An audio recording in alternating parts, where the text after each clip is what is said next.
Nós estamos na quarta aula, isso mesmo, hoje é a quarta aula desta matéria de Geografia Bíblica. Quarta aula desta matéria de Geografia Bíblica. Hoje é quarta-feira, 7 de fevereiro de 2024. Esta é a quarta aula, então temos duas aulas pela frente, né? A aula do dia 14, que é a próxima quarta, e a última aula no dia 21, fechando com provinha, certo? Então, pela bondade de Deus, temos ainda mais duas aulas e estamos aqui, então, nesta quarta aula. Perfeito, meus irmãos. Vamos à página de número 21, página de número 21, isto, página de número 21.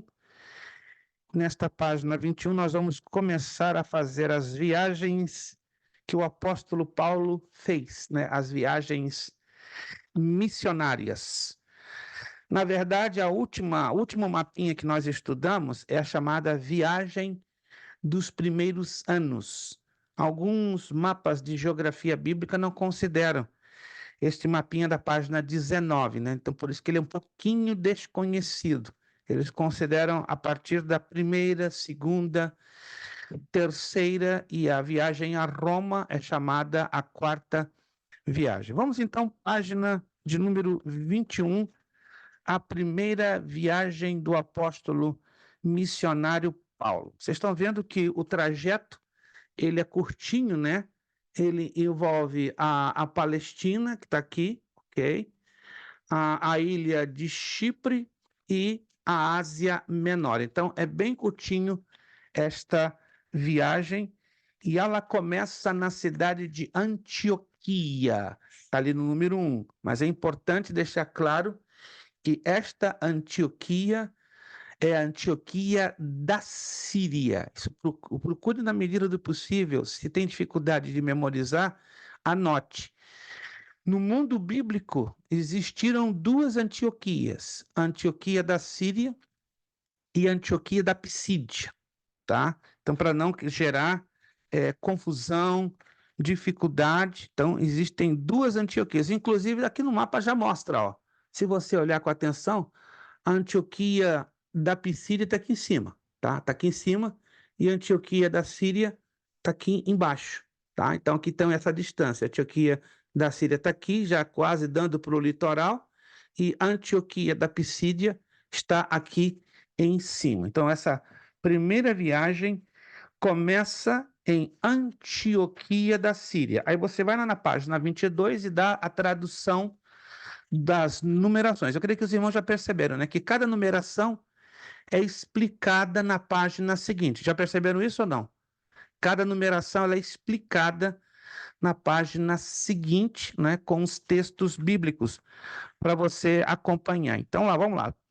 Primeira viagem missionária de Paulo está registrada em Atos 13, 2 a 14, perdão, de Atos 13, 2 até 14, 28. Então, Atos capítulo 13, começando no versículo 2 e conclui em Atos capítulo 14, no versículo 28. Então, Paulo sai de Antioquia da Síria a Seleucia, daí por navio para Salamina, em Chipre. Atos 13, 2, 4. Nós faremos daqui a pouquinho já a leitura, mas se você acompanhar a trajetória do número 1, ó, sai de Antioquia, da Síria, Seleucia, ele pega um barquinho de curta viagem e vai até Salamina, que é uma cidadezinha bem na costa leste da ilha de Chipre. Vamos então abrir as nossas Bíblias em Atos dos Apóstolos, capítulo 13.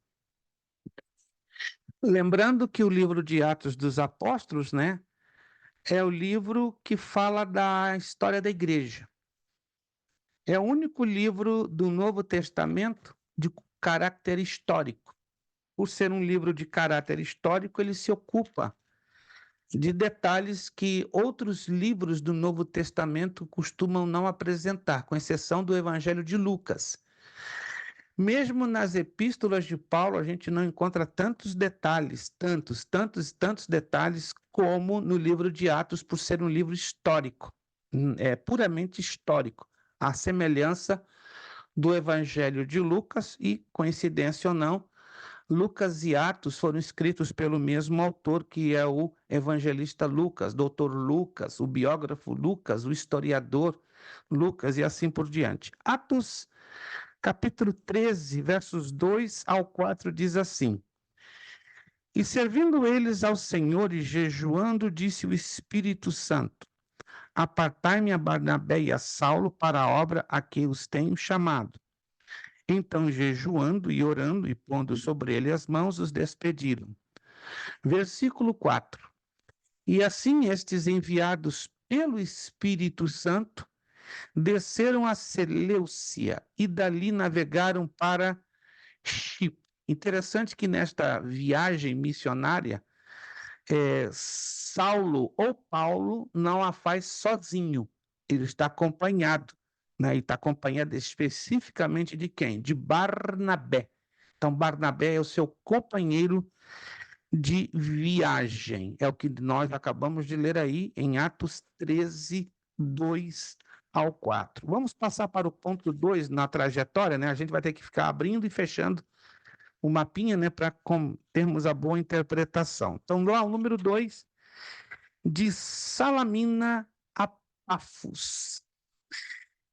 Para quem não sabe, ou já se esqueceu, o nome de Saulo é mudado no versículo 9 de Atos 13. Vale a pena a gente, então, ler agora, antes de a gente fazer a identificação geográfica. E se você puder anotar, sublinhar, fazer um highlight, isso aqui é bem interessante. Muita gente se pergunta, quando exatamente, onde está escrito na Bíblia a mudança do nome de Saulo de Tarso para Paulo? Aí a resposta, Atos 13, 9. Todavia, Saulo, que também se chama Paulo, cheio do Espírito Santo, e fixando os olhos nele, disse. Pela narrativa do evangelista Lucas, a mudança do nome de Saulo para Paulo se dá aqui em Chipre, quando Paulo se confronta com aquele encantador, aquele feiticeiro chamado Elimas. Já leram essa passagem alguma vez? Já leram alguma vez? Isso. Se nunca leram, leiam ou então voltem a ler, que ela é bem curiosa, ela é bem chamativa, né? Ela é um momento na vida de Paulo de altíssima velocidade e alta voltagem. E curioso, né? Aí que o evangelista Lucas registra a mudança do nome. Exatamente como se deu, se foi uma revelação do próprio Jesus a Paulo ou do próprio Deus, não se sabe. Pelo menos Lucas não dá esses pormenores, mas ele deixa registrado que ocorreu sim, ali na ilha de Chipre, porque do contrário, qual razão que ele, Lucas, faria exatamente este registro de maneira muito específica dentro deste acontecimento? Alguns de vocês estão me entendendo? Porque faz sentido, né? Em que momento, então, aconteceu essa mudança de nome? Aconteceu aí, na ilha de Chipre. Agora, a maneira, se foi uma revelação ou não, eu quero acreditar que sim. Já li vários comentários, já investiguei em vários outros comentários, já fui várias vezes no texto grego, dá a entender que sim, foi uma revelação, porque ninguém no plano bíblico, né, na história bíblica, mudava de nome baseado numa ideia, né? Bateu na minha cabeça, vou mudar de nome. Não. Na maioria das vezes, a mudança de nome implica numa mudança de propósito de Deus para com a pessoa envolvida, não é? Jacó foi mudado para Israel, né? De enganador, suplantador para príncipe vencedor com Deus. Abrão, não é? Pai das alturas para Abraão, pai das multidões. E assim por diante. Então, as mudanças de nome implicam mudanças de propósitos da parte de Deus em usar as pessoas. E não foi diferente com Saulo, né? De Saulo, que quer dizer altivo, arrogante, nariz empinado, vamos dizer assim, numa tradução mais livre, reduziu para Paulo, que quer dizer pequeno. Isso é muito interessante.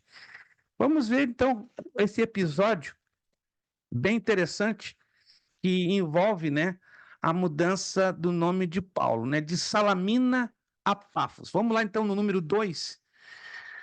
Você vai ver que a trajetória número 2 ela é curtinha, ela se dá somente dentro da ilha de Chipre, né? Geralmente algumas trajetórias, né, que você vê pelos tracejados, começa em terra, atravessa ao mar e assim vai. Mas o número 2 não. O número 2 a gente vê perfeitamente que foi um trajeto dentro da ilha de Chipre. Está lá em Atos 13, 5 e 6 que diz: E chegados a Salamina, anunciavam a palavra de Deus nas sinagogas dos judeus. E tinham também a João como cooperador. Aqui não se sabe exatamente quem era este João. Alguns especulam que tenha sido João, né, o autor do evangelho que leva o seu nome. Outros acreditam que é um outro tipo de João que não é mencionado por nenhum dos demais outros evangelistas, senão aqui, pelo evangelista Lucas. Não se sabe, então, exatamente a identidade ou a procedência da identidade deste João, porque é normal, né? Dentro do plano bíblico, o nome João, mas na maioria das vezes vemos João, filho de Alfeu, João, filho de fulano, mas aqui, curiosamente, Lucas não dá a identidade ou a procedência familiar, quem era esse João na verdade. Versículo 6. E havendo atravessado a ilha, então Lucas aqui é bem específico, né, que essa trajetória que ela se dá dentro da ilha de Chipre. E havendo atravessado a ilha até Pafos, acharam um certo judeu mágico, falso profeta, chamado Bar Jesus. Olha que loucura, não é? Bar Jesus. Anote aí em algum lugar, ou na sua apostila, ou no seu caderninho de notas. Todos os nomes judeus, hebraicos, que começam com a palavra Bar, B-A-R, né? Como se lê em português, não como se lê em hebraico. Se lê em hebraico, se usa o alfabeto hebraico, mas quando você faz a transliteração desta palavra, que em português soa como como Bartimeu, por exemplo, Bartimeu. Qual o significado do nome Bartimeu? Porque Bar, no hebraico, quer dizer filho, filho. Como Abba é pai e Bar é filho. Então, Bartimeu, filho de Timeu. E aqui temos uma curiosidade, um feiticeiro chamado Bar Jesus. Que atrevido desse camarada, né? Filho de Jesus, fala sério. Não, irmãos, o diabo, com todo respeito, a gente não está aqui para desafiar o diabo é sujo, o diabo é invejoso, o diabo realmente só misericórdia. Um camarada com o nome de Bar Jesus e sendo feiticeiro. Peraí, poxa. Se fosse um discípulo de Jesus usado pelo poder do Espírito Santo, até justificaria esse nome, Bar Jesus, filho de Jesus, mas um feiticeiro. O negócio não encaixou muito bem, não. Então, o nome desse feiticeiro, Bar Jesus, né, cujo significado é filho de Jesus, né? Quem sabe, né? Embora a história não fala, quem sabe esse Bar Jesus lá na frente teve uma experiência com a salvação, né? Embora, repito, os historiadores não entram em muitos detalhes sobre o destino de Bar Jesus, mas isso ali aconteceu. Vamos então ao número 3. De Pafos em Chipre a Pérgam na Panfilha. Oh, então dê uma olhadinha lá. Então a trajetória 3, ele já cai no mar. Então ele sai lá do outro lado da ilha de Chipre, estão acompanhando o número 3? E vai, atravessam uma parte do Mar Grande, ou do Mar Mediterrâneo, e cai aonde? Lá na Panfilha.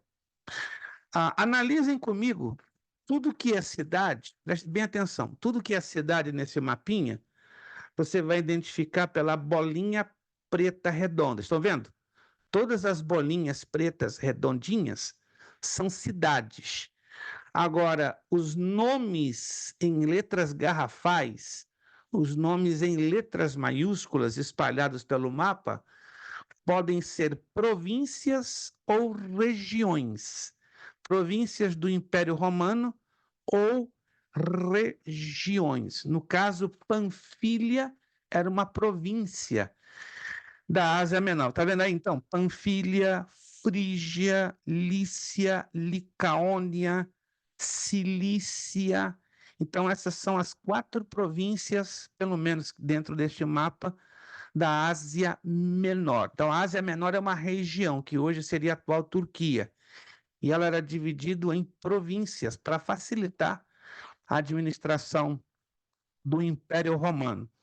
A única exceção está aí na Síria. Se você está vendo lá no cantinho do mapa, aí é o país chamado Síria. Agora, preste atenção para não dar confusão. Existe Síria. Eu creio que eu já falei isso aqui, ou já falei numa outra aula. Síria com a letra S maiúsculo sozinho. E a Síria com 2 S. Dá confusão. A Síria, com 2 S, está se referindo a um império assírio, bem antigo, já estudamos nas aulas anteriores, cuja capital era. Vamos ver se alguém se lembra? Alguém se lembra a capital do Império Assírio? Lembro não, pastor, tinha botado na portilha. Deu um pequeno apagão na nossa irmã Angélica, né? Vamos estar orando para Jesus aumentar a energia a voltagem da nossa irmã para não se esquecer. Alguém se lembra? A A capital do Síria Império Assírio? é Nínive. Nínive, ou a memória da nossa irmã Isabel está hoje brilhante, está com 400 watts. Nínive, procure na medida do possível não se esquecer, porque isso vai ajudar também vocês a responderem as questões do questionário, né? Lá no questionáriozinho vai aparecer. Qual a capital do Império Assírio? Nínive. E do país Síria? Capital do país Síria. Alguém se lembra? Damasco. Oh, não tem... A fruta, pastor. Da fruta, olha lá. Nossa irmã já está com vontade de comer, graças a Deus, né? Com todo respeito, nossa irmã Angélica está em fase de crescimento, é normal.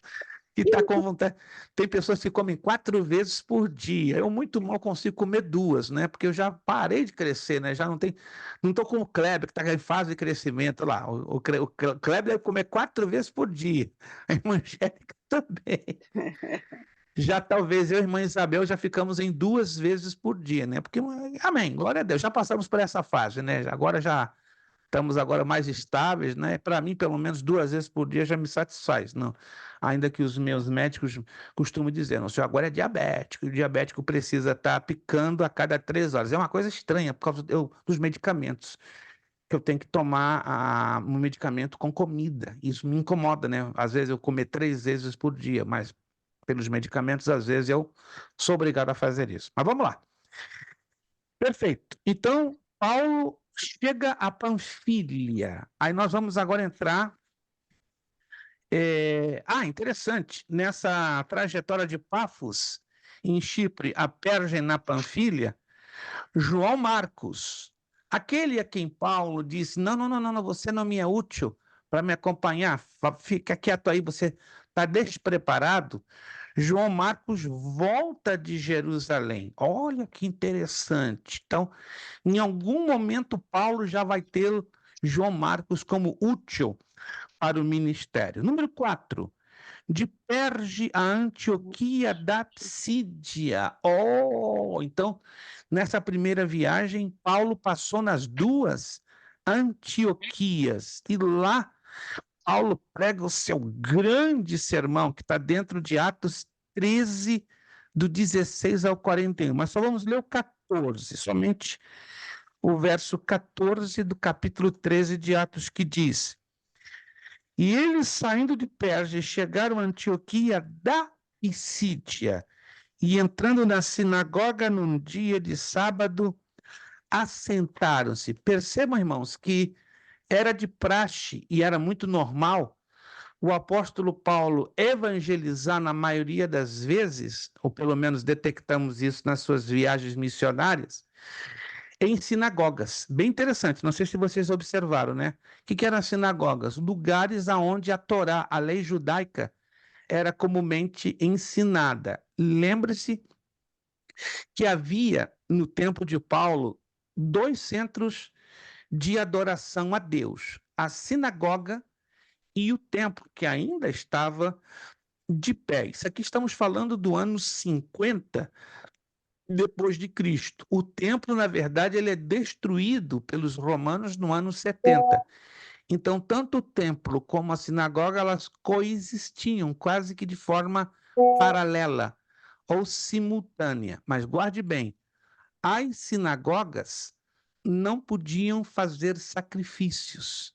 Então, a sinagoga era lugar de culto a Deus, de louvor, de adoração, mas, acima de tudo, do ensino da Escritura, do ensino da lei.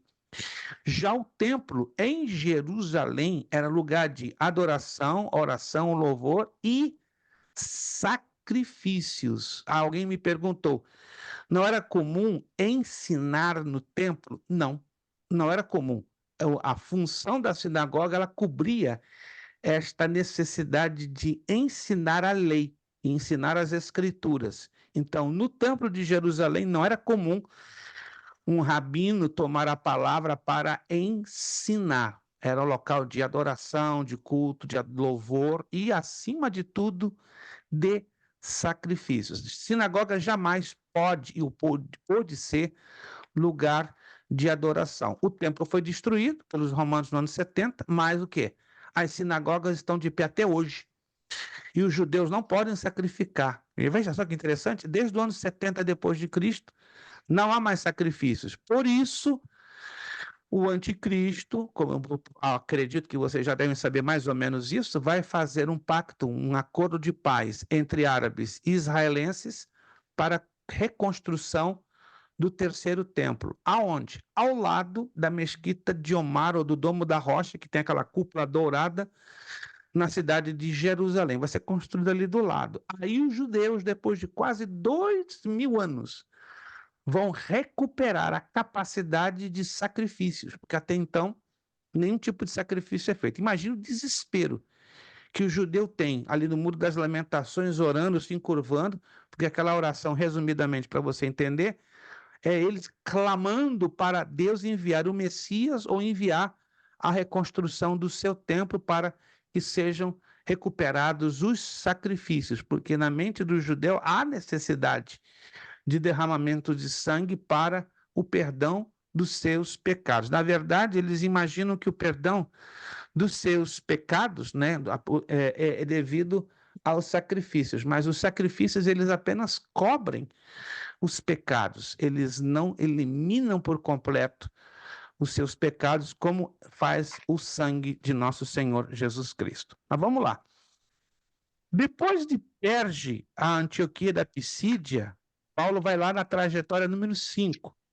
Ele sai de Antioquia da Síria e vai para Icônio. Vamos lá, então, número 5. É um trajeto curtinho, né? Você não chega provavelmente a 40 ou 50 quilômetros.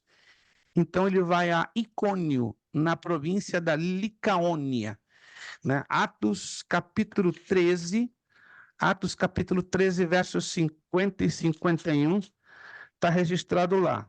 Atos 13, 50, 51. Mas os judeus incitaram algumas mulheres religiosas e honestas e os principais da cidade e levantaram perseguição contra Paulo e Barnabé e os lançaram fora dos seus limites. Uau! Ou seja, parece que estava tudo bonito, parece que estava tudo tranquilo, não é verdade? Parece que estava tudo um mar de rosas, mas aí que a gente se engana. Se Deus está usando você, olha só, isso aqui é uma prática de vida cristã. Se Deus está usando você, como diz a garotada aí lá fora, né? Se você está bombando em ser usado por Deus, ei, não se iluda. Vai chegar no momento que Papai do Céu lá em cima vai dizer, ó, para a sua bolinha não crescer tanto e você ficar inchadinho, né, eu vou permitir a perseguição para você depender de mim. E esse é um fato, irmãos. Graças a Deus que vem a perseguição, graças a Deus que vem as lutas. Imagina, com todo respeito, e esse aqui é um exemplo, tá? Deus começa a usar o Clebão. Aí Deus começa a salvar a alma, batizar com o Espírito Santo, fazer uma arruaça, curar enfermos. E o Kleber, pô, eu sou o cara. Aí eu sou o cara, peraí. Coloca a mão sobre os enfermos, eles são curados. Eu levanto as mãos, Jesus batiza com o Espírito. Ei, eu sou o cara. Epa! Não tem ninguém. Sou até melhor que meu pastor. Aí Deus lá de cima, né? Tu tá enganado, meu filho. Agora eu vou baixar tua bolinha, né? Vou mandar luta, vou levantar perseguição, vou usar os teus irmãos na tua igreja para fazer a tua vida impossível. Aí o Clebão, Senhor, você tem que de mim, eu tô fazendo tudo certo, por que está acontecendo tudo isso comigo? É justamente isso, por estarmos fazendo tudo certo, agradando o coração de Deus, que a gente vai ter luta, que a gente vai ter tribulação, que a gente vai ter angústia, que a gente vai ter perseguição, que a gente vai ser até abandonado e pisado. Mas, irmãos, entre nós aqui, ó, graças a Deus por isso. Se não for assim, ó, o nosso ego cresce. Não, pastor, meu ego está controlado. Mentira. A gente pensa que o nosso ego está controlado. É uma grande ilusão. Você pode ser a pessoa mais controlada. Não, meu ego está controlado. Aqui, fica quieto. Eu estou mortificado em Cristo Jesus. Mentira, irmão. Cedo ou tarde, quanto mais Deus usa a mim e a você, ó, é igual bebida alcoólica, vai subindo para a cabeça. Uns sobe bem rápido, outros demoram, mas sobe. Aí, como Deus nos ama tanto, tá que ele olha para mim, olha para vocês e diz: meus filhos, eu amo tanto vocês que eu não vou permitir subir na cabeça de vocês. Olha, recebe essa lutinha aí, recebe essa tribulação, recebe essa aflição. Que isso, pastor? Será que Deus é masoquista? Não. Jesus mesmo disse, né? No mundo tereis aflições. Faz parte do programa, mas tem de bom ânimo. Eu venci o mundo. O Salmo diz lá, o Salmo 34, verso 19, se não me engano, ou 18. Muitas são as aflições do justo. Muitas. Ei, Clebão, tuas aflições não vão ser poucas, não, vão ser muitas. Irmã Angélica, prepare-se. Se ainda a senhora não viveu, prepare-se, porque muitas serão as suas aflições. Mas, Isabel, se a senhora ainda nem passou a metade do que passou de aflição, prepare-se que vem mais. Ei, Luiz Prestes, se você pensa que o negócio ficou feio, vai ficar mais feio ainda. Ih, meu Deus. Eu O sempre que vai falo, né, sobrar? pastor? Eu sempre falo pro Leandro, eu falo assim, meu bem, até na hora de carregar sua caixinha vai dar briga, olha, eu vou só dar 200, vou dar 300 reais, vai dar confusão, então, esquenta a cabeça não. Muitas são as aflições dos justos. Agora eu pergunto, o texto para por aí? Graças a Deus que não. Vírgula. Mas o Senhor o livra de todas. Isso é que me conforta. E isso deveria, né, nos confortar. Para a gente estar aqui, ó, até aqui de luta, tribulação, angústia, perseguição. Paulo foi diferente. Ainda que o evangelista Lucas não diz nada, mas eu penso a cabeça de Paulo. Tá muito bom para ser verdade. Tudo muito quieto. Eu persegui tanto a igreja e tá tudo indo bem, tá tudo indo mar de rosas. Mas quando chega aqui, oh meu Deus, quando chega nesse trajeto da viagem de Paulo, que é de Antioquia a Icônio, vem a primeira lutinha dele. Vou repetir, né? Só para ficar registrado aqui nos anais. Mas os judeus incitaram algumas mulheres religiosas e honestas. Olha que estranho, né? O que é o ciúme? O ciúme busca pessoas religiosas e honestas. O ciúme não busca pessoas sem compromisso. Que coisa estranha, né? Estranho. E os judeus ali buscaram o quê? Pessoas que aparentemente eram religiosas, honestas, com a vida no lugar. Estranho isso, né? Quando eu li esse texto aqui há quase 50 anos, eu me perguntei, meu Deus, o que é isso? Poderia usar uma prostituta, uma mulher da vida, uma mulher complicada, mas diz aqui que os judeus incitaram algumas, graças a Deus que não foram todas, mulheres religiosas e honestas, e os principais da cidade, possivelmente eram o prefeito e seus assessores, e levantaram perseguição contra Paulo e Barnabé. E deu certo a perseguição, porque houve uma permissão de Deus. E os lançaram fora dos seus limites. Então, eles foram expulsos, né? Porque eles estavam incomodando com a sua pregação. Agora, Paulo e Silas choraram. Ah, ninguém gosta da gente. Fomos rejeitados. Não. Eles cumpriram exatamente o que Jesus ensinou lá em Mateus capítulo 10. Lembram-se? Quando Jesus envia os 70, aí Jesus dá várias instruções. Ide por todas as cidades, etc e tal, não leveis dinheiro, etc. Jesus dá várias instruções. E uma delas que é muito chamativo. Entrai numa cidade, estão lembrados?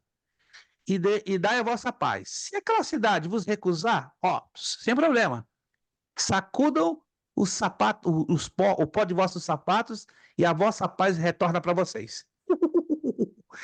Parece um negócio meio duro, né? Mas funcionava. Irmãos, a cidade então que os discípulos chegavam, o Pai seja convosco, a partir do momento que havia aceitação. Ah, vocês não querem a palavra do Evangelho? Ok, então a paz volta para nós. Pronto, acabou. Quem está perdendo é você, que não quer a paz de Jesus, certo? E outro símbolo bem estranho, sacudiam o pó de seus sapatos. Sim, irmã Angélica. Esse texto, pastor, quer dizer que se... Eu sempre já ouvi vários pastores falando isso. Ah, que se você pode falar de Jesus para uma pessoa uma, duas vezes, se você vê que ela não quer, você já não insiste. E aí, pastor, insiste ou deixa com ela?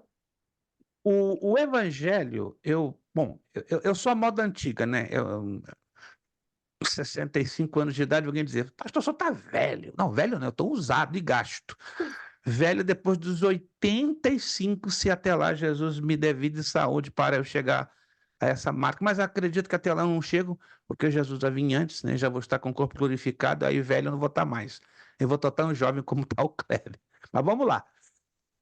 Pelo que temos aprendido ao longo dos anos, e eu vejo na Escritura que não é apenas um costume, né? Porque tem coisas que aprendemos que são costumes e tem coisas que têm base bíblica, tem base bíblica. O Evangelho, pelo menos assim nós aprendemos ao longo dos anos, é a coisa mais cara que Deus deu à humanidade. Concorda comigo? É a coisa mais cara, caríssimo. A mensagem de salvação, as boas novas. E o Evangelho tem que ser encarado como algo novo, poderoso e caríssimo. Quando você está insistindo, pressionando as pessoas a aceitarem o Evangelho, você está querendo fazer o trabalho do Espírito Santo. Porque a Escritura mesmo diz que ele que convence o homem do pecado, da justiça e do juízo. Está lá escrito no Evangelho de João, capítulo 16, versos 7, 8 e 9. Mas, pastor, tem que insistir até um certo ponto. Quando você percebe que aquela pessoa definitivamente faz assim, ó, para você, com respeito à mensagem de salvação, aí entra essa palavra que Jesus ensinou aos discípulos. Ah, não querem receber a mensagem? Vocês estão insistindo. Não querem? Perfeito. Que ao passo que vocês lançaram, volte para vós e vocês sacudam, né, o pó dos seus sapatos. Porque veja bem, evangelho não é xepa de feira. Não sei se na cidade de vocês, no Rio de Janeiro, se usa muito, né? Irmã Isabel vai entender porque ela é do Rio de Janeiro. No Rio de Janeiro, quando terminava a feira, tinha uma coisa chamada xepa. Se lembra, irmã Isabel? A xepa. A Sim. xepa é o resto da feira. E geralmente se vendia bem mais barato, né? O peixe mais barato, a carne mais barata, o alface mais barato. Vamos lá, é a xepa, é a xepa. Pelo menos era assim, nos anos Sim. 60 e 70. Irmãos, o evangelho não é xepa. O evangelho não é resto. O evangelho é o mais caro e o melhor que Deus nos dá.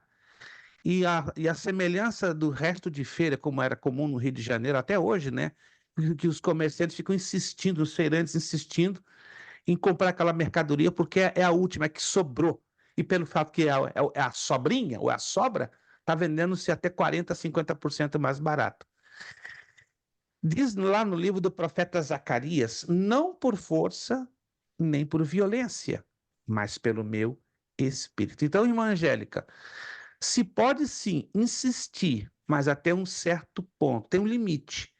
Se a senhora percebe que aquele limite chegou, isso é muito fácil. Como é que a senhora vai saber que o limite chegou? A pessoa já vai ter uma atitude agressiva, uma atitude indelicada, uma atitude altamente desconfortável e até mesmo deseducada para com a senhora. Eu aprendi muito na cabeça, né? Eu fui ensinado por um pastor.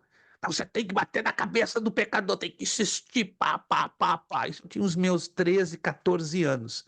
E eu levei muito na cabeça, até que eu comecei a discipulado por um pastor que no Brasil teve um grande respeito, chamado pastor Antônio Gilberto da Silva, né? Que na época era o mestre das Assembleias de Deus. Aí comecei a ser discipulado por ele, e ele me corrigiu, né, alguns pequenos errinhos que eu aprendi entre os meus 10 e 14 anos de idade, né? Porque eu me converti com 10 anos, então eu com aquele fogo de querer evangelizar, eu dava ouvidos a qualquer um. Mas Deus teve misericórdia, colocou um mentor, um mestre no meu caminho e começou a me orientar. Meu irmão, ele era bem tranquilo para ensinar. Você pode insistir, mas a partir de um momento para frente, você já vai perceber que a pessoa vai fazer assim para você. Aí, quando ela começar a fazer assim para você, pare. E deixa o Espírito Santo mais do que nunca trabalhar. Essa é uma das razões, não é a única, que tem pessoas que têm ojeriza, que têm aversão por igreja. Não, naquela igreja eu não entro.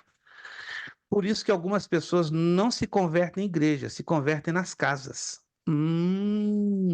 Tem pessoas que nunca entram numa igreja exatamente por esse tipo de pressão que sobre elas de alguma forma foi feita. Conseguiu entender Mas então? isso conecta com aquele texto que Jesus disse, não dá pérolas aos porcos?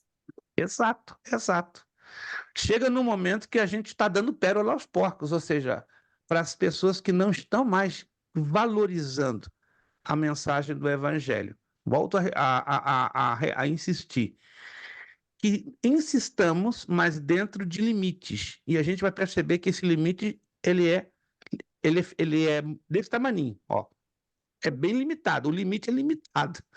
Quando a pessoa começar a fazer assim para você, entenda, acabou. Daqui para frente eu não vou mais insistir, porque aí tem que ser realmente uma obra do Espírito Santo, né? Só em 2 minutos, eu evangelizei um padre. Louco, né? Coisa de louco. 17 anos. Toda semana eu ia na paróquia dele, ficava meia hora conversando com ele. Ele, muito educado, ficava quieto, não falava nada. Meia hora no relógio. Terminava, me dava um cafezinho, me dava bolo de fubá. A gente fez até uma amizade muito bonita. Depois de 10 anos, ele ficou bem chateado. Eu recebo você a hora que quiser, desde que você não fale mais desse seu Jesus que está me enchendo a paciência. Aí eu fiquei 7 anos só visitando ele e eu querendo ouvi-lo, e não mais eu falava. Aí entendi, não, 10 anos foi demais. 10 anos tentando trazer o evangelho para ele, claro, ele ficou por aqui. Mas ainda fiquei 7 anos visitando aquele homem, 7 anos, quietinho, ouvindo a ele, chamava Lucas, Padre Lucas, vamos lá, padre, o que o senhor tem de novo? Ele falava de tudo que acontecia na paróquia, e eu ouvindo. Aí, de vez em quando, eu saía com um versículo bíblico. Você conhece Bíblia? Eu leio a Bíblia. Eu também leio, ok. Mas nada de falar mais do Evangelho. Um belo dia, eu estava visitando uma igreja na Zona Norte do Rio de Janeiro. Quem estava de joelhos aceitando a Jesus naquela igreja? Padre Lucas. Nunca podia imaginar, nunca, nunca. Quando eu te conheço, quando ele olhou assim para mim, o que você está fazendo aqui? Eu vim visitar um amigo pastor meu. Me convidaram para estar hoje aqui. E olha, Jesus me encontrou hoje aqui. Não, Jesus te encontrou e eu também te encontrei aqui. Então foi uma alegria fantástica. Depois de 17 anos, nos abraçamos, choramos igual duas crianças. Eu disse, meu Deus, como é lindo, né? Eu insisti 10 anos. Depois dos 10 anos, ele disse, para, não quero ouvir mais do evangelho, mas eu quero a tua amizade. Eu queria realmente a amizade dele. E foi muito bom, tanto que ele me deu muitos livros da Igreja Católica que eu tenho até hoje. Livros raros, raros, raríssimos. Bíblias, eu tenho 8 Bíblias católicas do século XVIII e do século XIX. O homem era tremendo nisso, tremendo, tremendo. Já é falecido, graças a Deus, foi para a glória, já com a esperança da ressurreição em Cristo Jesus, mas o lindo de tudo isso, que valeram a pena os 10 anos. E ele era tão educado que até para dizer não, ele fazia assim, com as mãos, ó, chega desse Jesus, já estou por aqui, amém, ok. Então agora, E será que o Jesus deles era diferente, pastor? muito. Ei, minha irmã, se eu for entrar em detalhes aqui com a senhora vai infartar. O Jesus que eles pregam não tem nada a ver com nós. Tem aquela imagem, né, que eles veneram, trazem aquela ideia que é o nosso Jesus, mas é totalmente diferente. Inclusive, nesse fim de semana, né, aproveitando esse gancho, né, que a irmã Angélica está colocando, eu vou estar viajando amanhã, né, para Los Angeles, Califórnia. Eu vou estar amanhã, sexta, sábado e domingo ministrando um seminário de seitas e heresia, né, para uma igreja hispana de mais de 300 membros, sobre catolicismo romano e espiritismo. É um pastor que conhecemos há vários anos, mas o que Jesus está fazendo? Nos últimos 12, 14 meses, Jesus está salvando muito feiticeiro e muito católico. 2 padres já se converteram nessa igreja desse pastor lá em Los Angeles. 2 padres. E eles estão querendo fazer, já tinham já há bastante tempo com o desejo de fazer um seminário para ajudar esses novos convertidos. Aí se lembraram da nossa pequena pessoa, então estamos indo para falar sobre catolicismo romano, né? O que a Bíblia diz sobre catolicismo romano, né? O que eles ensinam de errado e o que o espiritismo também ensina de errado, porque tem muitos feiticeiros que estão se convertendo naquela área de Los Angeles. Então, careço das vossas orações, vai ser cansativo, bem pesado, né? Aí nós vamos falar do Jesus que eles creem, que não tem nada a ver com Jesus que cremos pela experiência e pela palavra de Deus. Mas se um dia eu puder falar desse assunto rapidinho aqui em aula, eu aproveito o gancho e a gente joga. Vamos lá. Vamos voltar para a viagem de Paulo, que nós estamos viajando ainda, tá? Vamos continuar essa viagem. Essa viagem está boa. Muito bem. Número 6. De Icônio a Listra. Aí já caímos no capítulo 14 de Atos dos Apóstolos. Capítulo 14. Segue lá o pontinho número 6. Isso, que também é uma distância bem curtinha, né? Não ultrapassa 50 quilômetros. De Icônio, tá vendo lá em cima? Até Listra. O que acontece de diferente de Icônio a Listra? Paulo é apedrejado após tentativa de adorá-lo. Que? Esse povo é doido. O povo gosta de Paulo, levanta Paulo, tenta adorá-lo, e em seguida fazem de tudo para apedrejá-lo. Que negócio é esse? Vamos lá em Atos 14, 5, 6. E havendo um motim, ou seja, um alvoroço, né, uma bagunça, tanto dos judeus como dos gentios, com seus principais, para o insultarem e apedrejarem. Uau, uau. Versículo 6. Sabendo eles, fugiram para Listra e Derbe, cidades da Licaônia, e para a província circunvizinha. Ou seja, Paulo estava ali trabalhando, pregando o evangelho, aí o povo ficou nervoso e teve aquela tentativa de apedrejamento. Mas todo movimento negativo gera uma consequência positiva. Olha só, olha o versículo 7. E ali, aonde? Naquelas cidades da Licaônia, Paulo estava pregando o evangelho. Versículo 8. E estava sentado em Listra certo varão leso dos pés, coxo desde o seu nascimento, o qual nunca tinha andado. Olha a coisa boa. Todo problema, toda perseguição é Deus empurrando, né? A Angélica, não fica triste, não. Você está pregando aqui, estão te rejeitando, quase te apedrejaram, mas vou te empurrar para frente, tá? Você vai a Nantac. O que eu vou fazer em Nantac, senhor? Lá em Nantac tem um camarada doente, desenganado pelos médicos. Vai lá, ora por ele, que eu vou levantá-lo no meu poderoso nome.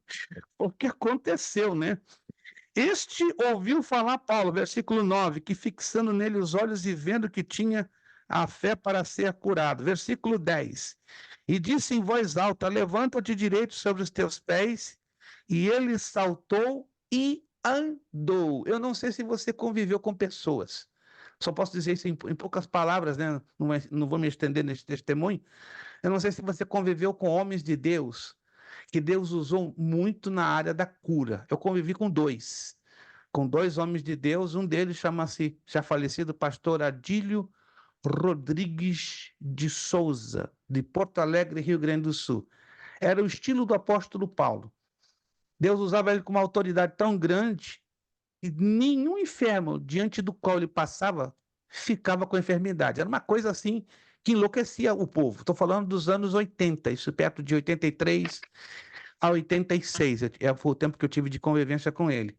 Impressionante. Ele via uma pessoa cega, ele chegava bem suavezinho, colocava a mão na cabeça e dizia: em nome de Jesus, Nazaré, começa a ver. Passava uns 5 minutos, camarada. Tô vendo, eu tô vendo. Era uma loucura, era uma loucura. Passava na frente de cadeira de roda, ele não fazia nenhum escândalo, ele só tocava nas mãos dos paralíticos. E falava baixinho: em nome de Jesus, Nazaré, começa a andar, começa a andar, começa a andar. Se tinha uma fila de 8, por exemplo, né, de cadeira de roda, quando chegava no último, o primeiro começava a andar.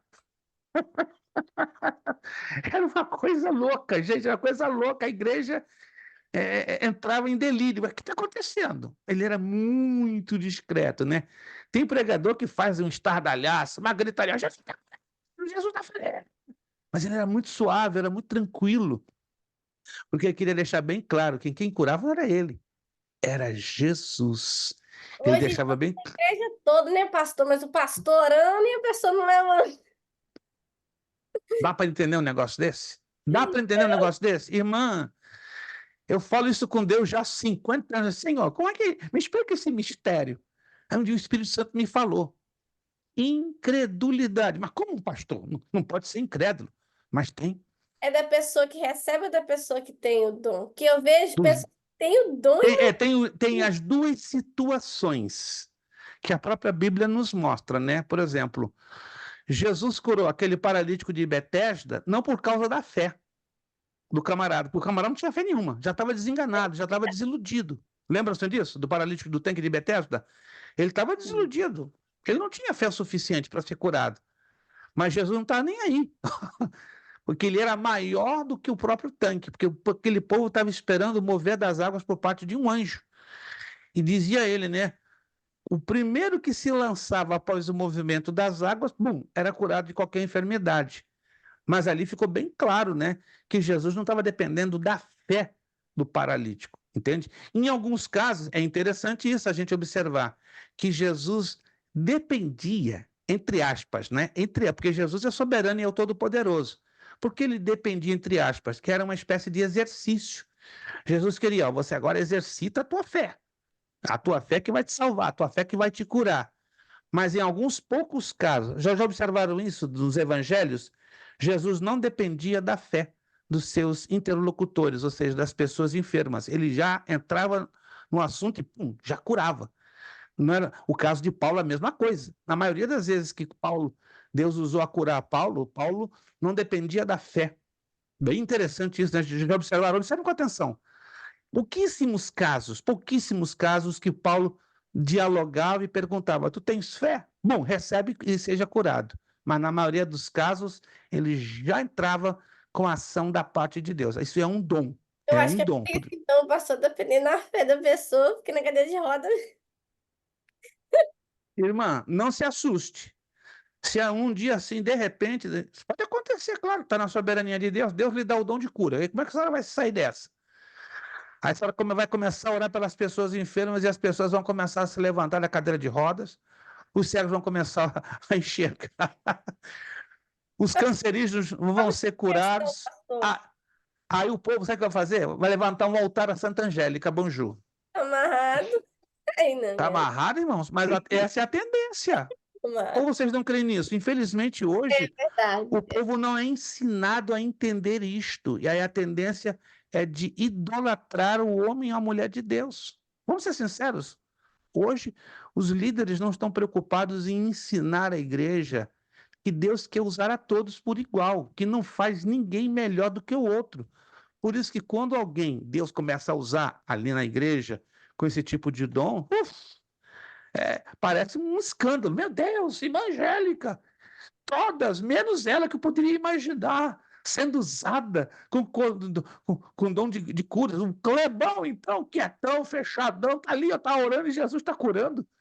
E a irmã Isabel, eu nunca imaginei. Irmãos, exatamente quem as pessoas não creem, como dizem, os improváveis, é a quem Jesus vai usar. Ei, Kleber, Se muita gente olha para ti e te diz improvável, vão se enganar bonito, vão se enganar redondinho. Quando Jesus começar a te usar no sobrenatural, ninguém vai entender nada, nem a tua esposa. E assim foi o que aconteceu com Paulo, e assim é que Deus quer fazer com cada um de nós. Mas veja bem como é que é o povo ingrato, né? O povo ingrato, mas muitas das vezes é assim. Deus usou a Paulo, começou a curar, houve inveja, sempre vai acontecer isso, foi apedrejado, mas Paulo reclamou, não. Ele foi para um outro lugar aonde a obra de Deus poderia ser feita. Número 7. De Listra a Derbe. Vamos ver então como foi essa viagenzinha, né? Número 7. Curtíssimo, menos de 20 quilômetros, curto, de Listra, caiu em Derbe do outro lado. Atos 14, 20. Atos 14, 20. Mas rodeando os discípulos, levantou-se e entrou na cidade. No dia seguinte, saiu com Barnabé para Derbe. Ou seja, Paulo e Barnabé estavam juntinhos, estavam coladinhos, né? Passando dificuldades, perseguições, mas juntos fazendo algo para o Senhor. Número 8. O retorno através de Listra, Icônio e Antioquia até Perge, estabelecendo igrejas nesses lugares. Vamos lá no número 8, entender esse trajeto. Ó.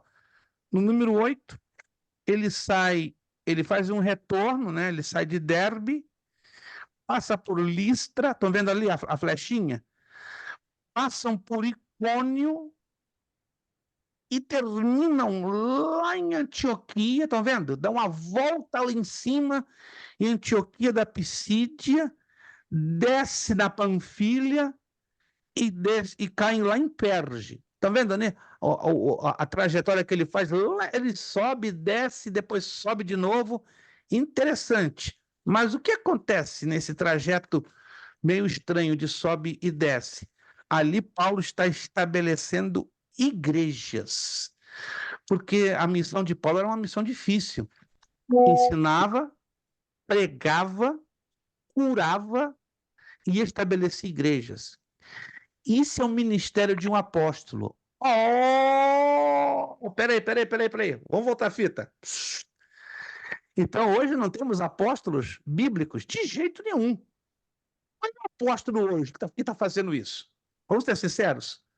Qual é o apóstolo que está ensinando a Bíblia, pura Bíblia? Qual é o apóstolo que está pregando? Além de ensinar, está pregando.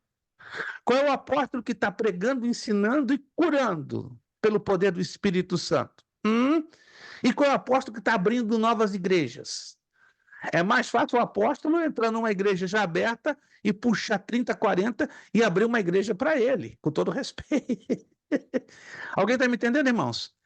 Este é o ministério do verdadeiro apóstolo bíblico.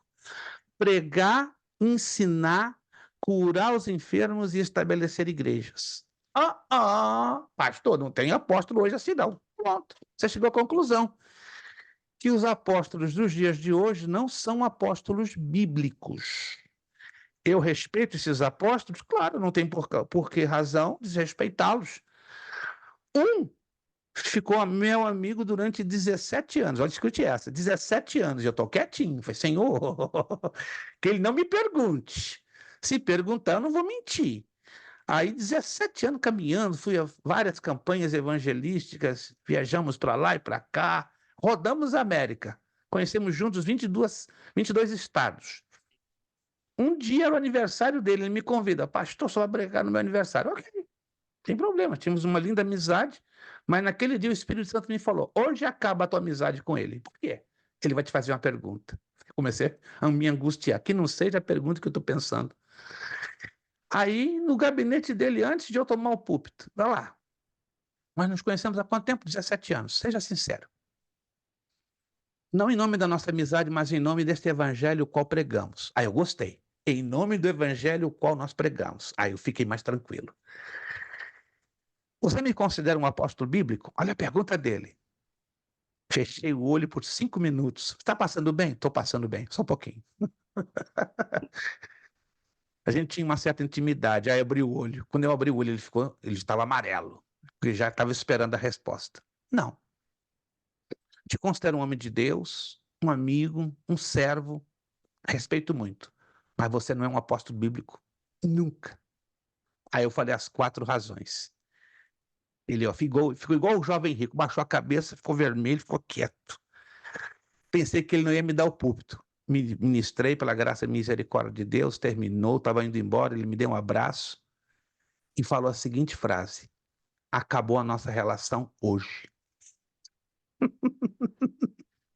Hoje acabou a nossa comunhão, a nossa amizade. Obrigado. João Alfredo se chamava. Obrigado. Nunca mais subi dele. Isso há mais ou menos 11 anos. 11 anos que eu não o vejo. Estava, né? Não tem informação dele. Um igrejão enorme na Grande Boston. Enorme. Apóstolo João Alfredo. Então, eu oro a Deus. Eu conheço mais 3. Não tenho muita intimidade, mas oro a Deus que nenhum desses 3 me pergunta. Senão, a gente ganha distância. Entenderam, então, as 4 funções de um apóstolo bíblico? Não é julgar, a gente tem que ir pela Bíblia. Então, vamos lá. Atos 14, 21 e 23. Vamos lá como Paulo fez esse trabalho de abrir igrejas. E tendo anunciado o evangelho naquela cidade, feito muitos discípulos voltaram para Listra, Icônio e Antioquia, e confirmando o ânimo dos discípulos, exortando-os a permanecer na fé, pois que por muitas tribulações nos importa entrar no reino de Deus. Isso é que me conforta. Prestes, você vai entrar no reino? Não vai entrar fácil de graça, não. Você vai entrar, ó, debaixo de muita tribulação. Isso me conforta muito.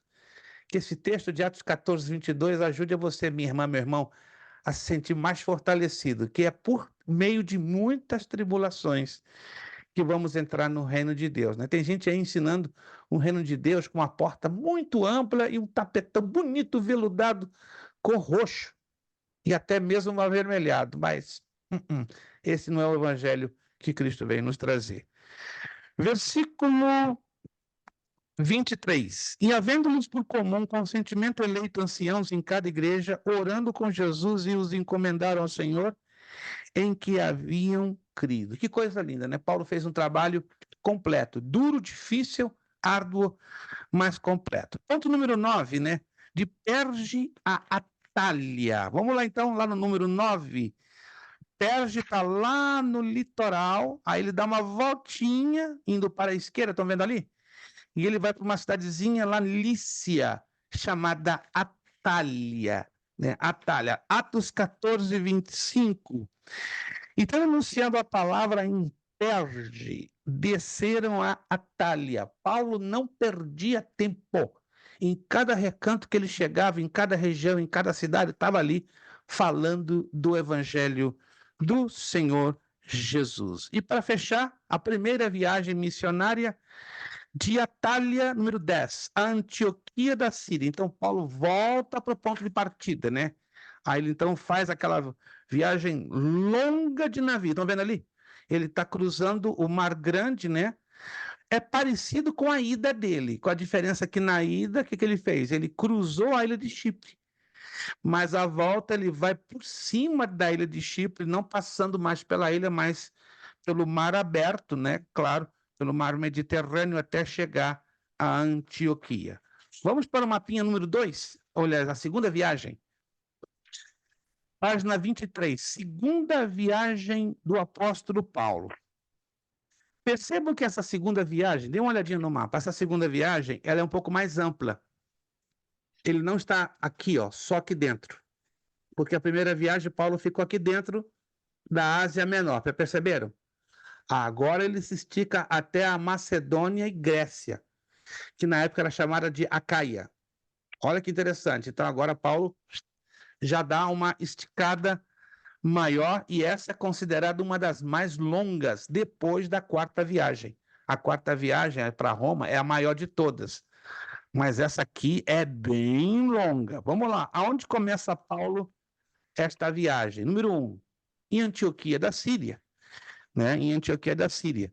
Né? Paulo e Silas deixam Antioquia e Timóteo junta-se a Paulo e Silas em Listra. Listra. Não vamos ler os textos por enquanto, né? Porque toma um pouquinho de tempo, né? Mas eu peço que você depois leia com atenção. Então, olha a trajetória do número 1. Então, o número 1 está lá em Antioquia, passam por Tarso, depois de Tarso, vão a Derbe, Listra e Icônio. Olha como é longa essa trajetória número 1. Repito, ele sai de Antioquia, passa por 3 cidades, Tarso, Derbe, não, na verdade 4, né? Tarso, Derbe, Listra e Icônio. Bem longa essa viagem, né? Ou essa trajetória número 1. E em Listra, lá no cantinho, ele se encontra com quem? Com quem? Ele se encontra com Silas. Até então, Paulo, na verdade, com Timóteo, desculpe. Porque Paulo e Silas que saem juntos de Antioquia. E lá em Listra, Paulo e Silas se unem a Timóteo. Lembra-se que Timóteo foi um grande discípulo do apóstolo Paulo. Aliás, Paulo teve vários discípulos, né? A carta aos Romanos dá uma lista completa dos seus discípulos e dos seus cooperadores. Mas lembra-se, Paulo só levantou 2 pastores, discipulou 2 obreiros que se tornaram pastores. Se você não se lembra e quer anotar, vale a pena. Timóteo e Tito. Timóteo foi preparado para ser pastor em Éfeso, na Ásia Menor. E Tito foi preparado para ser pastor na Ilha dos Fofoqueiros. Ilha dos Fofoqueiros? Você não sabia? A ilha de Creta tinha a fama de ser a Ilha dos Fofoqueiros. Você já conviveu num local onde a fofoca corre solto entre os cristãos? Assim era na ilha de Creta, corria solto. Se o Kleber chegasse no lado leste de Creta e dissesse ai, no lado oeste alguém ia gritar. O Kleber disse ui, mas o Kleber disse ai, não disse ui. Mas a fofoca corria assim, alta velocidade. E olha que não tinha internet naquela época, não tinha Instagram, não tinha X, não tinha Facebook, não tinha as redes sociais. Mas corria rápido, gente, porque é um espírito, um demônio que dominava a ilha de Creta. Nunca se viu tanta fofoca correndo tanto. Se você estudar a fundo, é a ilha dos fofoqueiros. Tanto que quando você lê a carta a Tito, Paulo dá muitas instruções a Tito, que você tenha linguagem repreensível, uma linguagem firme, uma linguagem bíblica, um comportamento maduro. E os 2 eram jovens, né? Timóteo tinha 30 anos de idade aproximadamente, Tito 24. Para aquela época, um obreiro de 30 e 24 anos eram pirralhinhos, eram criancinhas, não tinham valor diante da igreja, eram como fossem criancinhas de 5 anos de idade. Mas Paulo preparou 2 jovens porque eles tinham o quê? Compromisso e maturidade com as coisas de Deus. Número 2. Estamos na segunda viagem missionária de Paulo. Paulo vai de Listra a Troade. Vamos lá. Que trajetória é essa? De Listra a Troade. Então ele vai lá de Listra. Deixa eu ver aqui. Isto. De Listra a Troade. Já localizaram Troade no mapa? Bem longa a trajetória. Estão percebendo ou não? Bem longa. Uma trajetória de mais de 500 quilômetros. Então, Listra está lá no cantinho do mapa, na área da Panfilha. Então, ele vai a Icônio, Antioquia da Pisídia, passa na região da Galácia, passa na Bitínia, ele passa assim a distância da Mícia e cai lá na entradinha do mar Egeu. Então Paulo agora vai atravessar o mar Egeu para outro lugar. De Troade a Filipos. Vamos entender, pelo menos na leitura de Atos 16, 11 e 12, o que acontece aí de tão interessante. E navegando de Troade, fomos correndo em caminho direito para Samotrace, e no dia seguinte a Neápolis. Atos 16, 9. Vamos entrar no 9. Paulo teve de noite uma visão, em que se apresentava um varão da Macedônia e lhe rogava, dizendo: passa a Macedônia e ajuda-nos. Já ouviu falar desse texto? Passa a Macedônia e ajuda-nos. Foi quando Paulo estava passando pela Mícia, indo para Troade. Ali durante a noite ele tem uma visão, não um sonho, uma visão, porque o texto é bem claro, uma visão, e nesta visão ele vê um varão da Macedônia, que é uma área que está lá em cima, você pode ver aí no seu mapinha. E esse varão está dizendo: vem para cá, ó, passa a Macedônia e ajuda-nos. Versículo 10. E logo depois desta visão, procuramos partir para a Macedônia, concluindo que o Senhor nos chamava para lhes anunciarmos o Evangelho. Irmãos, com todo respeito, está sendo raro hoje em dia o Espírito Santo ter liberdade para orientar os seus servos, dando orientações específicas. Hoje, alguém dá na cabeça: eu quero ser missionário na Dinamarca. Hã? Corre mais dinheiro lá do que aqui nos Estados Unidos. Eu quero ser missionário na Finlândia, o melhor nível de vida no planeta Terra. Mas peraí, não estou dizendo que não haja uma direção de Deus. Quando tem uma direção de Deus, o camarada tem que ter o quê? Uma comunicação com Deus. Mas não é dar na cabeça que quer ser missionário, fazer a obra de Deus em tal lugar. Hoje em dia, está bem difícil a gente ver homens e mulheres de Deus, embora eu creio que existam, e já vi e tenho visto, mas são poucos, que recebem uma visão genuína para fazerem a obra de Deus. Está raro hoje, por exemplo, né? Quantos de nós hoje vemos aqui nos Estados Unidos alguém receber uma visão? Passa a África e vai lá fazer a obra.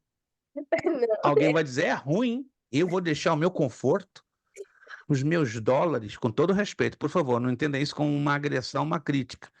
Vou deixar minha vida boa, estou aqui há 20 anos e Deus está me mandando ir para a África fazendo a obra dele. Irmãos, pela misericórdia de Deus, eu estou, como já é do conhecimento dos irmãos, receber meu documento. E eu tenho falado nos últimos dias: Senhor, eu sei que eu já não sou um jovem como o Clebão com 18 anos, mas se tu quiseres que eu vá para a África e acabe os meus dias lá, minha esposa fica apavorada. Olha, tu tá fazendo uma oração estranha, uai. Não, Deus sabe, estou mais de 20 anos engaiolado na América. Se Deus quiser que eu termine os meus dias fazendo a obra dele na África ou em algum país da América Latina de grande necessidade, eis-me aqui. Eu não sou dono da minha vida. Ele tem me guardado, tem me protegido, apesar de hoje eu não ter tanta saúde como no passado, mas eu estou à disposição. Se Deus me mandar, e o meu sonho é para a África, irmãos. Orem por mim que no ano que vem eu estou pretendendo ficar um mês entre 5 países da África. O lugar mais pobre, os lugares mais pobres do planeta Terra. Pouca gente vai lá. Eu já estou fazendo contatos. Pastor, só está faltando parafuso na sua cabeça? Pelo contrário, Jesus está me colocando mais parafusos.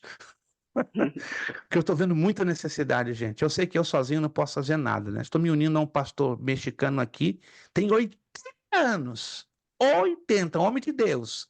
O homem tem um gás para fazer a obra de Deus, já é cidadão americano, já tenho conversado muito com ele. Pastor, vamos na África no ano que vem? Conte comigo. 80 anos, viúvo, ama missões. Então, irmãos, que Deus tenha misericórdia de nós. Vamos fazer alguma coisinha para Jesus na África, na Gâmbia, Uganda, Tanzânia, Nigéria, Mali e Costa do Marfim. São os países mais miseráveis do mundo. Só para você ter uma ideia, em Gâmbia, só para ter uma ideia, isso aqui não é aula de evangelismo e missões. Em Gâmbia, $10, você pode não acreditar, sustenta uma família de 5 pessoas durante um mês. $10. Você sustenta uma família de 5 pessoas. Como fosse um carrinho de compras valendo $1.000. Que seria mais ou menos assim. $1.000 para 5 pessoas. Seria uma proporção de tão miserável que é o país. Sabe qual é o salário mínimo em Gâmbia? $1 ao mês. $1. Aí eu pensei, eu sou rico. Poxa, senhor, eu tô rico. Se eu chego em Gâmbia com $100, misericórdia, vão me colocar no pedestal. E você pode não acreditar, são pouquíssimas as igrejas nos Estados Unidos que investem em Gâmbia. Por quê? Porque lá é para investir, não é para ter retorno. De tanta necessidade. E é o país menos evangelizado, é um país do tamanho do estado do Texas, mas é um dos menos evangelizados do planeta Terra. Então, estamos falando das viagens de Paulo, da obra missionária, né? E hoje em dia, missões, eu fico um pouco preocupado, né? Os camaradas gritando, vamos fazer aqui um congresso missionário. E aí, depois? Qual é o resultado do congresso missionário? Só levantar oferta? Só isso? Só apresentar cantores e cantoras? E a estratégia para evangelizar, para assistir às necessidades espirituais e materiais dessas nações? Eu me Pastor, e questiono. quando faz congresso em igreja? Às vezes junta 8, 10, 12 mil dólares ali. E traz o pregador do Brasil e por aí já vai embora os 12 mil dólares. Um pregador só. Eu não. Entenda-me bem. Eu vou pegar o gancho da nossa irmã Angélica. Não é uma crítica. Vamos ser realistas à luz da Bíblia. Qual é o porquê de um congresso de missões? Pelo menos no meu tempo, década de 70, 80, se fazia congresso de missões para levantar fundos e preparar obreiros para entrar no campo e atacar. Não, agora não. Fala até que da minha igreja. É um ano fazendo cantina, pedindo dinheiro, correndo atrás para poder pagar 10, 12 mil dólares pregador. Não, não, não. Aí, com todo carinho e respeito, eu falo sem criticar a sua igreja ou qualquer outra, perderam o foco bíblico. Perderam o foco de Atos dos Apóstolos, perderam o foco dos 4 evangelhos. Mas, pastor, mas isso está na maioria, eu falo, está na maioria. E se a gente fala isso de púlpito, você é tido como antipático, você Eu é tido sei, até eles me como, expulsam de lá. Já não você é gosto tido de como mim, pra falar a nojento. verdade. Eu falei essa verdade para um congresso de missões há 8 anos em Massachusetts, não vou dizer onde, numa igreja de alguém muito conhecido, rapaz, me chamaram de nojento. Lá, da audiência. Que pastor nojento é esse? Falando contra o nosso sistema. Olha a expressão, contra o nosso sistema. Ou seja, as igrejas hoje, eu não falo isso por crítica, elas vivem uma redoma de sistema. Perderam, infelizmente, o foco bíblico. Tá difícil hoje uma igreja séria trabalhar com seriedade na área de missões. Tá muito difícil. Eu quero Pastor, parar por eu aqui. vejo assim, imagina, paga 12 mil para trazer um pregador do Brasil para cá. O pregador pega 2 noites. Aí, às vezes, assim, 2, 3, você fala aqui onde que eu moro, 2, 3 pessoas aceitam Jesus. E essas que aceitam, tipo assim, 0% que volta para a igreja. A maioria ali parece que é mais emoção mesmo, sabe? E muita gente não vai com consciência, vai com emoção, e outras vai carregado. Tem, ô, gente, dá uma raiva. Você tá no culto, você vê uma pessoa carregar a outra lá para frente, nossa, dá uma raiva, pastor. Tá. Se a gente parar para pensar, meus irmãos, está muito difícil. São poucas as igrejas, e falo sem medo de errar e sem criticar, por favor. Eu creio que nós somos aqui bem maduros para estarmos falando de assuntos sérios à luz da Bíblia. Está difícil hoje, muito difícil. Ou vocês pensam que eu sou uma pessoa de muitos amigos? Eu sou uma das pessoas mais antipatizadas no meio da comunidade brasileira, pelo fato que eu falo a verdade, não agrido as pessoas com a verdade, eu exponho, eu abro o livro sagrado e apresento a verdade. E digo, meus irmãos, eu sou bem claro, eu não tenho nada a dever a ninguém. Meu compromisso é com o Senhor da Seara. O meu ganha-pão vem dele, não sou sustentado por nenhuma igreja. Fui empregado de igreja por muitos anos e sofri muito na minha pele. Não entenda isso como um desabafo. Por pregar e ensinar a verdade, eu fui expulso de várias igrejas. A partir do momento que você trabalha com a verdade, você é tido como um vilão, como sem vergonha, como antipático. Até que Deus, por sua bondade e misericórdia, nos tem ajudado com a escola, né? Então, na escola, a gente usa o útil e o agradável. Tem o útil e o agradável. O agradável é cumprir o nosso ministério. E o útil, daí também temos o nosso ganha-pão. Mas hoje, pelo fato que eu não dependo de igreja, irmãos, com todo respeito, é complicado você depender de igreja e querer ensinar a verdade. Você vai ser tido como inimigo.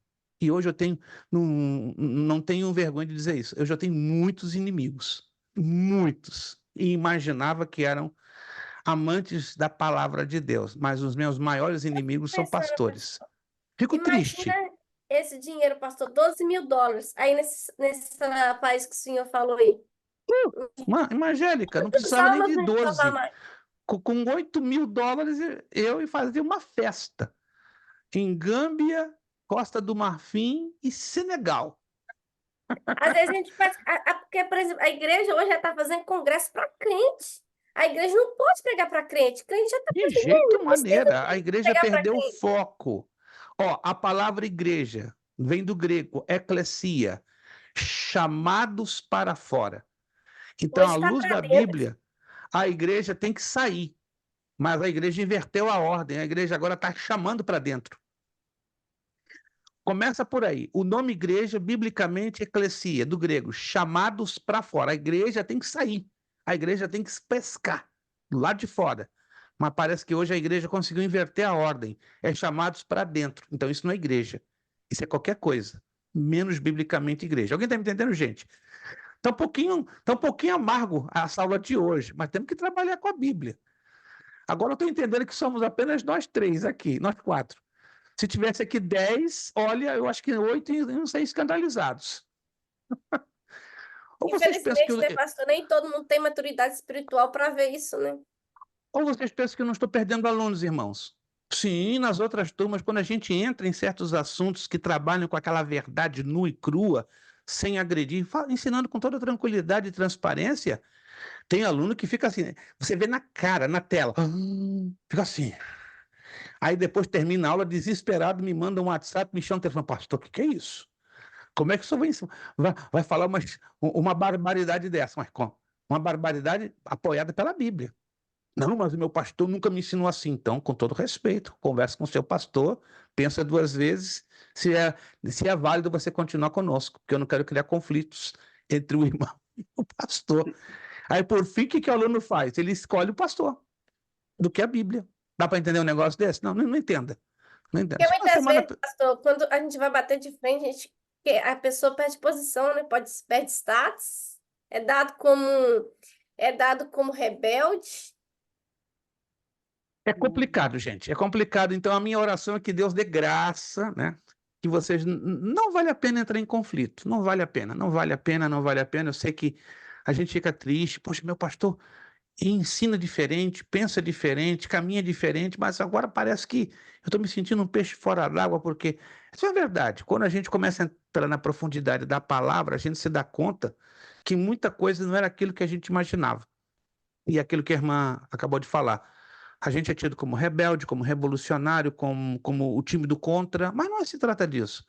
Se trata que a gente tem que enxergar e aprender a Bíblia tal qual ela é. Deixa eu fazer uma rápida interrupção aqui. Nós temos ainda exercícios para corrigir, correto? Uhum. Sim. Isso. Vamos dar uma paradinha agora, porque eu não quero deixar a desejar a questão dos exercícios, porque é importante que vocês tenham eles já bem corrigidinhos, que isso vai ser a base, né, para a futura provinha de vocês mais adiante. Deixa que eu alcançar a página. Isto.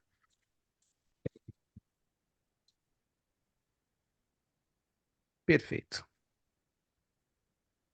Nós paramos, deixa eu ver aqui, no questionário da página 29, correto? 40. É os 40. Na questionários. 40. Na 40. Isto, na página 40. Já corrigimos da 1 a 10 ou não? Não. Não. Então vamos lá. Página 40. Então, da página 29 já corrigimos tudo, correto? Já corrigimos tudo. Vamos então na página 40 e vamos para a pergunta do 1 ao 10 hoje. Na próxima aula a gente corrige da 11 a 20. Vamos lá. Página 40, que é o questionário 2. Se vocês analisarem, creio que analisaram, né, com cuidado, algumas dessas perguntas vão puxando outras. Uma puxa a outra, uma puxa a outra. É bem interessante, eu fiz de propósito, né? No primeiro questionário não foi assim, mas essa, uma vai lembrando a resposta da outra e assim por diante. Número 1. Quais os outros nomes da planície do Armagedon? Vamos lá, se alguém conseguiu responder esta pergunta. Quais os outros nomes da Planície de planície? Jezreel. Peraí, Caio. Não. É a planície de Jezreel, pastor. É o seu anjinho, tá fazendo uma visita para a outra arcanja, né? É o anjo com arcanjo.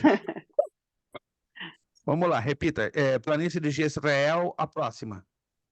E Esdrelon. Isso, Jezreel, Estrelão. Esdraelon ou Esdra. Esdrelon. Isto. Jezreel, Esdraelon ou Esdrelon. Teriam, então, esses três nomes. Número 2. Qual o monte da nascente do Rio Jordão? Essa encosta do Monte Hermon. Nas encostas do Monte Hermon. Maravilha. 3. Onde Josué e Caleb apresentaram os detalhes da terra prometida? A Bíblia fala de um local específico. Como se chama esse local? No Vale de Escol. Escol, sei lá como é que fala isso. Escol, no vale de Escol, em Cádiz Barneia. Eu daria preferência completinha essa resposta. No vale de Escol, em Cádiz Barneia. Existem vales na Bíblia com o mesmo nome, mas em localidades diferentes. O Vale de Escol tem 2 lugares. Tem 2 vales de Escol. Só que um deles é em Cádiz Barneia, em outra localidade. Então temos que deixar bem especificado em qual localidade. Número 4. Qual é o nome do vale onde provavelmente se encontrava Sodoma e Gomorra? Vale de Sidim. Vale de Sidim. Gente, é coisa fantástica. Eu estive lá 2 vezes, você não acredita. Está na fronteira de Israel com a Jordânia, lá no sul, bem no sul mesmo, encostadinho nas bordas do Mar Morto. Primeira vez que eu fui lá, eu não acreditei. Você vê colunas, dezenas, não são pouquinhas não, de sal e de enxofre combinados, de sal e enxofre, sal e enxofre, sal e enxofre. Tem uma coluna lá que é preservada pelo meio ambiente da Jordânia. Não sei como ela está de pé até hoje. Dizem que é a coluna da mulher de Ló. Eu caçando no Google, pastor, as fotos. E tem um desenho de uma mulher assim de lado encurvada, coisa mais louca. Falei, será que essa é a mulher de Ló tá aqui até hoje? Eu particularmente não acredito, mas o governo da Jordânia naquela área não permite que você entre e toque. Aliás, nenhuma dessas colunas podem ser tocadas, mas aonde está essa, que entre aspas é a chamada mulher de Ló, tem uma espécie de um corredor fechado, bem interessante, né? Com obstáculos, e você vê a distância e tem uma plaquinha mostrando que supostamente poderia ser a mulher de Ló que se converteu em uma estátua de sal. E o cheiro, isso que é bem chamativo daquela região, cerca de 170 quilômetros quadrados, é insuportável, é enxofre, muito enxofre, é sal e enxofre, Vale de Sidim. No ano que vem, permitindo Deus, eu vou levar uma caravana de uns 30 alunos que tem documento lá, e aí eles vão ver ao vivo e a cores o Vale de Sidim e vão ficar assustados com o cheiro de enxofre que tem lá. É muito forte, forte mesmo. Já tinha visto em vídeos, mas quando eu fui lá pessoalmente, em dias muito quentes, o cheiro de enxofre duplica, vai o dobro, e você tem até dificuldade de respirar. É só aquela região de 170 quilômetros quadrados. Bem interessante o Vale de Sidim. Número 5. Onde está localizado o Poço de Jacó? No Vale de Siquém. Vale de Siquém, exato. Muito conhecido naquela região ali da Palestina. Número 6. O Poço de Jacó está na base de que monte. Outra coisa interessante, né? O Poço de Jacó ele está entre dois acidentes geográficos, entre o vale e entre a base de um monte. O vale é o vale de Siquém, mas e o monte? Entre os Montes Gerizim ao sul e Ebal ao norte. Perfeito. Vamos ficar só com Gerezim, porque o Poço de Jacó está bem de frente para o Monte Gerizim. Muito interessante isso aqui. 7. Qual outro nome do vale do Hebron? Maré. Manre. Se você olha lá no livro de Gênesis, Abraão comprou uma porção de terras nos chamados Carvalhais de Manre e ali sepultou a sua esposa Sara, que ao falecer aos 127 anos. 8. Em cima de que monte Moisés contemplou a terra prometida? Monte Nebo. Pisga. Pisga. Pisga, na cordilheira de Abarim. Alguns dizem Nebo, mas o Nebo está do lado oposto do Pisga. Olha que interessante. E de acordo com o relato do Pentateuco, você vai encontrar Nebo ou Pisga. Vai dependendo do ponto de vista do autor do Pentateuco. Então, tem um autor do Pentateuco que diz Nebo, outro Pisga. É porque um está no norte e outro está no sul. Estão na mesma cordilheira. Vê que coisa interessante. Muito curioso.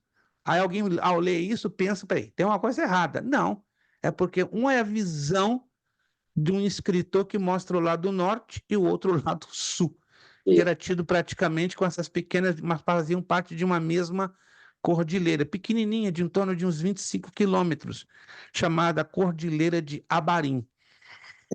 Número 9. Onde repousou a Arca de Noé? Aqui é fácil. Monte Ararat. Monte Arará ou Ararat, na Turquia. É outro lugar também que eu já estive, fantástico. Lá o governo turco não permite que você suba o Ararat. Você fica embaixo, na base dele, e vê todo o topo coberto de neve. Lá em cima, se acredita que a proa da Arca de Noé esteja lá. E vou mostrar para vocês na próxima aula. Eu já compartilhei, né, nos slides, que ela foi identificada através de fotos satelitais. Com o aquecimento global agora, que estamos tendo nos últimos 5 anos, vários satélites da NASA e da Rússia estão pegando fotos super nítidas. Aí você vê com clareza, super claro, a proa da Arca de Noé. É assustador. Madeira Como boa, é hein, que... pastor, até hoje. Hein? Madeira boa, hein, até hoje. Quase 6.000 anos. Tá doido. Mas lembre-se que ela foi betumada. Pinche por dentro e por fora. Então, toda a madeira betumada, ela consegue sobreviver até 8.000 anos. Era uma madeira de boa qualidade, se você ler a narrativa bíblica, né? E ainda com pinche por dentro e por fora. Então, a tendência dessa madeira é de aguentar chuva, neve, até aproximadamente 8 a 9.000 anos. Então, vamos dizer que essa proa ainda teria mais 1.000 anos de vida útil, até ela se desintegrar completamente. Nada comparado à nossa vida, né? Que é tão limitada. Para fechar, número 10. Em que monte Elias enfrentou os 400 profetas de Baal? Monte Carmelo. Carmelo. Monte Carmelo, Carmelo. Outro lugar também que me deixou fascinado, tem uma estátua, inclusive, né? De bronze em homenagem ao profeta Elias, né? O profeta Elias apontando assim para o céu, né? Interessante, ele está no céu assim e o cotovelo apontando para onde? Para o Líbano, porque o Monte Carmelo está quase na divisa com o Líbano. São 9h55, nós vamos fazer o seguinte, porque 5 minutinhos que temos pela frente vai ficar muito curtinho.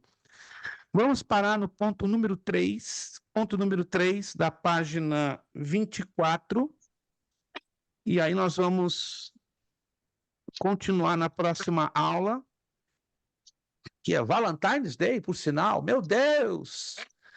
Valentine's Day, que é isso? Também dia do aniversário da minha querida esposa, 61 aninhos. Meu Deus! Para vocês verem, né?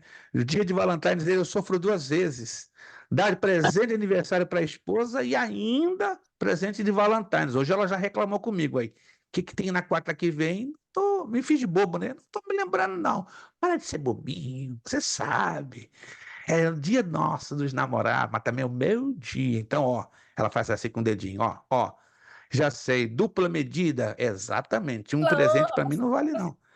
E eu falei, Jesus, como é que eu fui casar com uma mulher que pelo menos no Brasil, não se comemorava o Valentine's? Chegou aqui, ela agora pegou essa mania de Valentine's. É meu aniversário e o dia dos namorados. Então, eu mereço, tá certo, você merece. Por isso que estamos juntos há 30 anos. Por isso que estamos agarradinhos há 30 anos. Meus irmãos, lembrem-se de nós na próxima terça-feira, dia 13, 5 da tarde, nas vossas orações, nossa última corte de imigração, tanto que para os alunos da terça-feira eu decidi cancelar a aula, porque o nosso paralegal já nos avisou que essa corte poderá passar de 3 horas, que é a última, né? Então estamos acreditando, e ele também, o paralegal, que a gente já vai saber, já com o documento na mão. E se assim for da vontade de Deus, eu quero já dar o testemunho para vocês na próxima quarta, né? Para a glória do Senhor, que o Senhor já operou. E eu estou em oração por você. Se você ainda não tem o seu documento, Jesus vai fazer aí um mexe bem louco e vai fazer com que chegue nas suas mãos a sua legalização, porque eu quero levar alguns de vocês, né? No ano que vem é Israel e a Turquia e a Grécia e Itália, se Deus quiser, né? A gente está aí organizando já, né? Já fez um contato com o pastor na Califórnia, esse pastor com quem eu vou estar amanhã. Só da igreja dele ele vai levar 11 pessoas. Então, eu estou querendo levar da escola em torno de 30, total de 45, não mais de 45 pessoas, né? Para que Deus seja glorificado, né? E os alunos tenham a oportunidade de conhecerem as terras bíblicas, pelo menos em uma viagem que vai ser curtinha, muito curtinha, porque não dá para fazer muito com 2 semanas, né? Porque é muita coisa, né? A gente está planejando fazer em 2025 3 viagens diferentes. 2 semanas em Israel, só em Israel, 2 semanas Grécia e Turquia, não, perdão, Grécia e Itália, e 2 semanas somente nas igrejas da Ásia Menor, nas igrejas do Apocalipse, e Egito também. Então a gente está planejando e vamos ver se Deus vai encaixar esses nossos propósitos. Concluímos a nossa aula de hoje. Espero revê-los, se Deus assim nos permitir, na próxima quarta-feira, dia 14. Dia 14 vai ser a nossa penúltima aula, e a nossa última aula se dará no dia 21 de fevereiro, permitindo o nosso Deus, né? Aí no dia 28 começaremos uma nova matéria, acreditamos que já teremos 2 novos alunos para o dia 28. Estou aí batalhando pesado para puxar aluno, para não deixar a nossa irmã Angélica sozinha, porque pelo visto, né, vai ser a irmã Isabel e o Kleber, né, que vão sair já para o médio, né? Aí vai ficar a serva de Deus sozinha? De jeito nenhum, não. Estou correndo para lá e para cá, pelo menos para pegar mais 2 alunos, né? Se sair o Kleber e a irmã Isabel, já então entra esses 2 e aí cobrem essa defasagem. Mas fiquem orando para que Deus No caso, possa. o Kleber e a irmã Isabel vai sair na matéria que já está acabando? Eu acredito que não, o Kleber sim. Correto, Kleber? Eu acredito que essa é a tua última matéria. A irmã Isabel ainda tem mais 2 pela frente, se não estou enganado, né? Porque a irmã Isabel já me mandou a planilha dela para eu fazer a reconferência, e pela minha reconferência ela ainda tem mais 2. Mais 2. O Kleber, eu creio que é a última, 100% seguro que é a última, né? Eu, pastor, tudo, as matérias que eu fiz também por mensagem. Como? Depois vou mandar para o senhor tudo que eu fiz por Isso, mensagem. para fazer uma reconferência, isso, mas eu já, até onde eu estou me acompanhando, essa é a tua última, mas mande só para fazer uma reconferência, como eu fui hackeado, não que os hackers eliminaram, eles trocaram a posição de matérias com outros alunos, isso está me causando um pouquinho, e é só a turma da quarta que está me dando essa dor de cabeça, vocês acreditam? Eu tive esse problema com a turma da terça, da turma da segunda, com a turma da quinta, mas a turma da quarta, rapaz, foi uma bagunça. É o mesmo que você pegar um quebra-cabeça de 2.000 peças e eles fazerem assim, ó, jogar para o alto. Aí eu tive que pegar peça por peça, peça por peça, mas tá dando certo, graças a Deus. Estou conseguindo encaixar tudo, porque também eu vou nos meus e-mails, e os meus e-mails é uma forma também de eu confirmar né, a trajetória das matérias, os nomes de vocês, né? Por isso que é importante ter todos os registros possíveis em todos os lados, né? No WhatsApp, no e-mail, enfim. Então, eu estou fazendo essa remontagem. Então, graças a Deus, está tomando tempo, mas está dando certo que eu estou encaixando tudo direitinho. Kleber, quando tu puderes, então, manda então a tua listinha só para fazer uma reconferência e aí fazemos o fechamento final. Vamos orar ao Senhor nosso Deus e agradecer a Ele por mais uma aula. Está sendo diferente para você conhecer geografia bíblica, sim ou não? Está sendo bem diferente, né? Bem Tá. diferente, porque é o tipo da matéria que a maioria de nós não temos um conhecimento nem superficial. Eu falo isso com tristeza, você vê pastores eminentes, conhecidos, celebridades, eles pregam às vezes cada loucura, que não tem nada a ver com a geografia bíblica, né? Coisa assim, coloca Abraão no Monte Horebe, coloca o apóstolo Paulo no Vale de Armagedon. Mas o que é isso? Onde está escrito isso na Bíblia? Colocam Jacó dentro do rio Nilo. Que eu saiba, Jacó nunca teve no rio Nilo. Ele viveu no Egito, mas não tem nenhuma passagem na Bíblia que diz que ele entrou dentro do rio Nilo. Já vi pregador, Jacó entrou lá no barquinho e navegou pelo Nilo. Mas onde está escrito isso? Então, são coisas que os pregadores têm uma mente muito criativa, muito fértil, mas acabam sendo antibíblicos, né? Porque eles não têm uma visão básica da geografia bíblica. Vamos agradecer ao Senhor nosso Deus? Vamos pedir. Nossa irmã Isabel nos dirigiu uma palavra de oração, agradecendo a aula de hoje. Muito obrigado pelo grande esforço que cada um de vocês colocaram, empenharam-se, né, no desenvolvimento da aula de hoje. Essa aula de hoje foi bem sucedida, primeiramente, por causa de nosso Senhor Jesus Cristo, da sua presença em nosso meio. Em segundo lugar, por causa de vocês. Eu fico em último, né? Porque o que importa são vocês que fazem essa escola brilhar do lado do Senhor Jesus. Irmã Isabel, então, estará nos agradecendo pela aula de hoje e, permitindo Deus, nos voltaremos a reencontrar na próxima quarta, dia 14. Irmã Isabel, por gentileza.